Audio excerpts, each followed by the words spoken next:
ตายតាំងចិត្តត្រេកអរអនុមោទនានៅកងការមហាកុសលទាំងឡាយនៅក្នុងថ្ងៃនេះសូ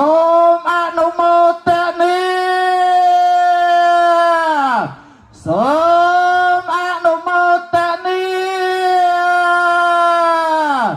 សូមអនុមោទនានៅពិធីបន់សម្ពោធឆ្លងនៅព្រះពុទ្ធបដិមាក៏ដូចជាសមិទ្ធផលនានានៃមនោវត្តកលបព្រឹកប្រទេសដែលបានសម្រេចឈានមកដល់ពេលនេះសូមអនុមោទនា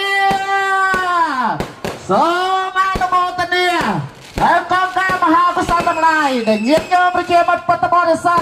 ទាំងចាស់ទៅដែលបានធ្វើសម្រេចឈានមកដល់បច្ចុប្បន្ននេះសូមអនុមោទនាសូមអនុមោទនានៅកងការមហាកុសលទាំងឡាយ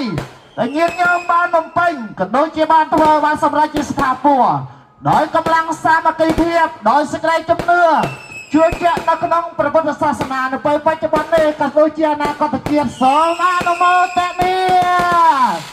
សូមអនុមោទ